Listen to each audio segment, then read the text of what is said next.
So the first episode of Riverdale aired last week on Thursday on the CW. On Friday, Netflix released the first episode. You could probably tell what I spent my weekend doing. They've given it a modern, macabre feel from the references that are made to the actual music that is used. And the music is definitely on point. The end song, Someone Is Watching, is perfect for explaining this town. The macabre feel comes from not only the themes and atmosphere, but also the coloring. The actual Riverdale town is very overcast and foggy, if not rainy, and you also have the actual colorings being very muted and darker. So rather than Archie's hair being this bright, vibrant red, it's more of a darker auburn. And that was the first clue that this was going to be a darker take on the Archie comics that we know and love. A lot of the modern twists that we see in this episode as well are Mr. Lodge is being charged with fraud. You have Archie's parents being divorced. You have Veronica living in New York and moving back into Riverdale. We have a issue between Archie and Jughead where they now are no longer friends. And might I just say, I want Jughead's hat. I want his hat. We also have Archie and Ms. Grundy having had an affair over the summer, which, ew. And we also have the entire series surrounding the murder of Jason. The first thing that I want to ask is, did they change too much? Honestly, I'm kind of still on the fence with that. There are certain things that I don't like that they changed about the series, but again, they're giving it this modern take, and a lot of the Archie comics, although still the same, they have changed it up because of the fact that the Archie comics no longer apply to the modern day world, and if they were to make something that was exactly like the Archie comics we read as kids, I don't think it would actually go over as well as they would want to. The other thing is, I really enjoyed not only the writing in this episode, but I also enjoyed the storyline and casting, which I was shocked with. I was really nervous how I was going to enjoy seeing my beloved characters brought to life by people that I wasn't too sure I would enjoy in those roles, but also the fact that they were going to change them a bit. But I have to say that I am hooked on this series, and I'm excited to see where they're going to go. I love that this series is narrated by Jughead. At least this episode was, and I hope that the rest of them are as well, because number one, Jughead is writing a novel about everything that's taken place. Now, the whole thing with it is, though, Archie and Jughead are no longer friends, which separates Jughead from the typical crowd, which also separates you, the viewer, from being in the midst of everything going on. You're very much a third party viewing what's taking place. And I think that Jughead's voice was so powerful that whenever he was narrating a scene, I found that I was paying attention more. Right away, you are thrown into the situation of Cheryl and Jason Blossom going out on the morning of the 4th of July for an early morning boat ride, and Jason disappearing. Now, with that being said, you do have a lot of what actually happened in this situation because of the whole disappearance of Jason and Cheryl still being alive. Also, her story didn't seem fully believable with the fact that she dropped a glove in the water and he tipped the boat when he tried to retrieve it and then disappeared. Also, who's going out on the morning of the 4th of July at 6 a.m. for an early morning boat ride on those rivers? Seriously? Also, did you see how they're dressed? But right away, you understand that you have a lot of disbelief in what is going on, especially when you see the Cooper's reaction to Jason disappearing, because there seems to be a lot of hate and bitterness, and instantly makes you think they could be involved. Whenever Cheryl ends up speaking, I just automatically dislike her. Number one, remember with her whole story, I didn't believe that, but then Cheryl goes and refers to Jason as her soulmate. No. Also, you have Cheryl stating later at the ball that Josie and the Pussycats are going to be revealing the cover of a song. Usually they only sing their own works. that they have written and kind of created all their own and made it their own. And they're going to perform this cover of a song that the Blossom parents stated that the twins were conceived to. Ew! Everything coming out of this girl's mouth is either disgusting, a lie, or just pure hatred. Also, you do get to see a lot of the cast that you are familiar with from the Archie comics. I haven't seen the principal yet, but I'm sure he'll make an appearance soon. The only one I think I'm missing right now is Sabrina.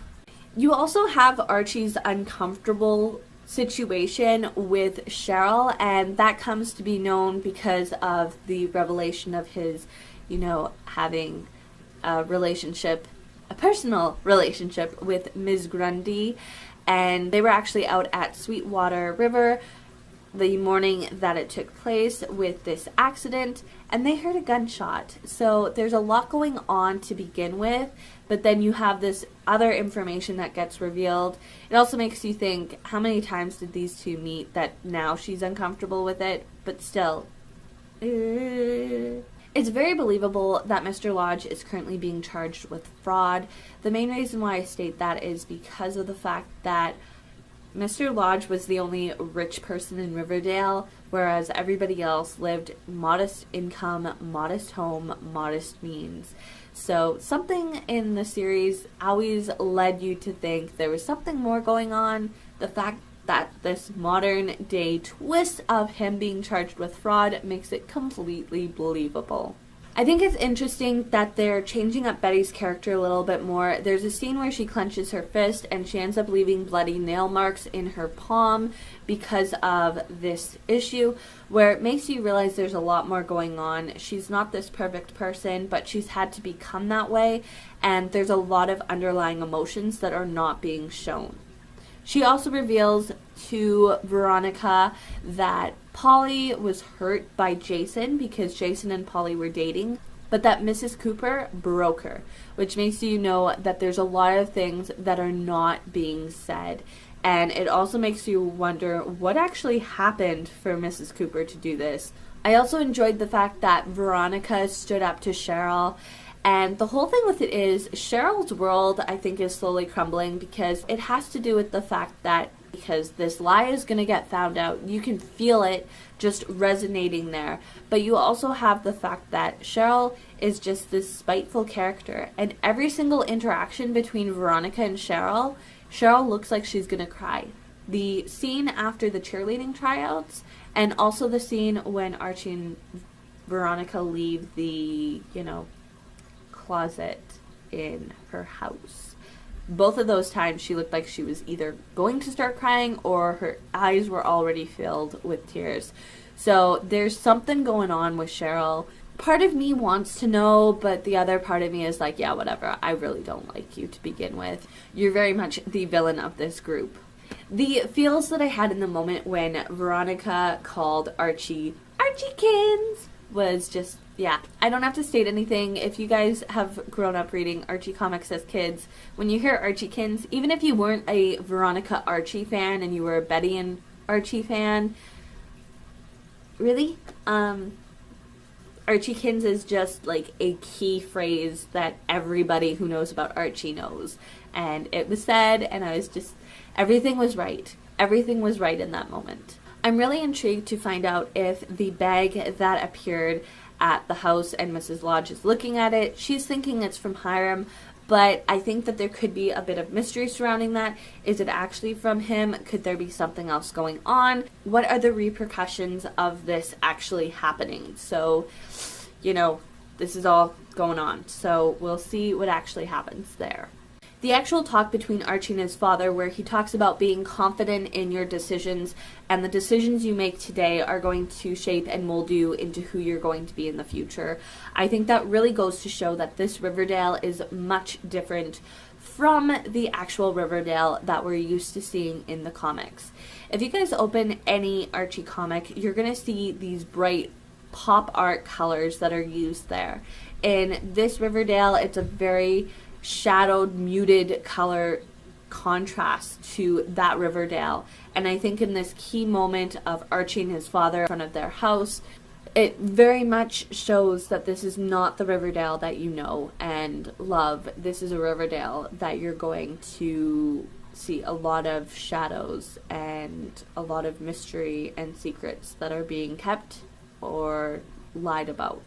The scene where Archie and Veronica were in the closet, Archie and Veronica end up starting off with some questions, and one of the questions was about first love. Veronica mentions that she had a first love back in New York, and I think you're going to find out a little bit more about that because Veronica does mention she wants to be a better version of herself here.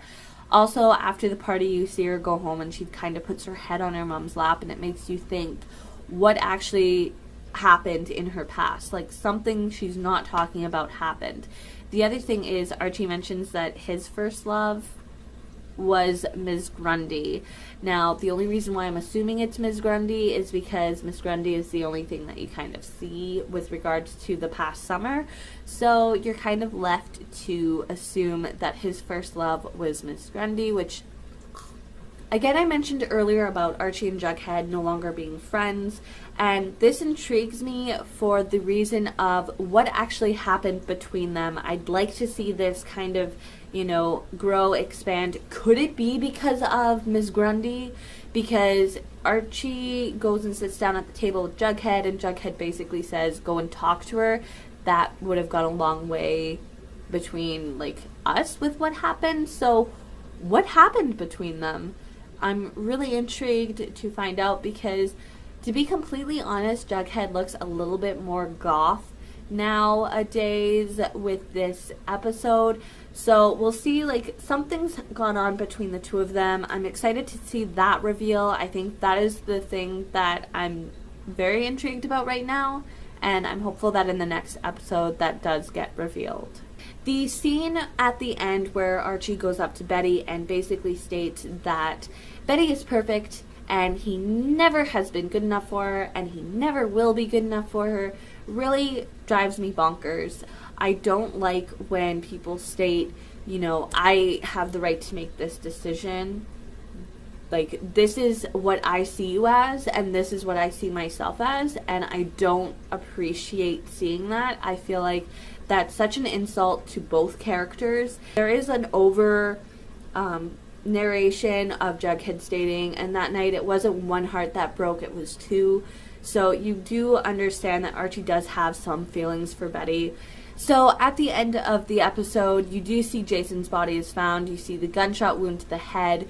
You see everybody that's around there. Again, the modern feel is given from the references and the music. The one song that's playing says someone is watching. You have the fact of Jughead explaining that people, you know, texted and tweeted and Facebooked, and by the morning everybody knew, or within hours everybody knew that his body had been found. And it's just, it's one of those things where I think that the modern take on it is being done very respectfully from what happened in the series when it was in just the comic book form. That is the end of my little bit of discussion with everything.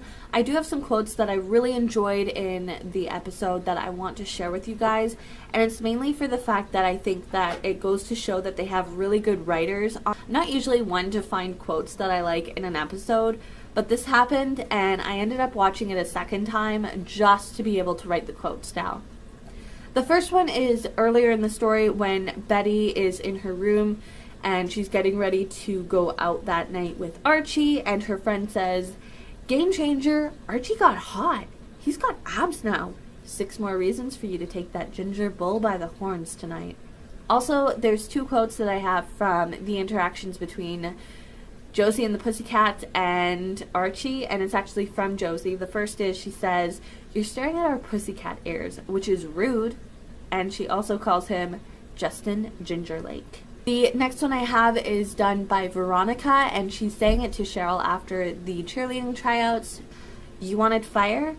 Sorry, Cheryl Bombshell. My specialty is ice." The final one that I have goes extremely well with regards to describing the entire Riverdale situation, and it's by Jughead, and it said at the end of the episode, it says, "Riverdale was a town of shadows and secrets." On Monday, the autopsy on Jason's body would take place, and on Tuesday, halfway through 5th period, the first arrest would be made. Not only does that work really well with explaining what's going to take place during the rest of the series, but it also gives you a little bit of like some information on the future episode that's going to take place. And I really enjoyed that. I really hope that they stick to kind of having that last main quote that's said, hopefully by Jughead, in the next episode connect to the next episode and so forth and so on. So feel free to share in the comments below what's going on with you with this episode, and are you excited? We just have to wait a little bit longer for episode 2 to finally come out. I'm so excited. I can hardly wait. I'll see you guys in my next video. Bye!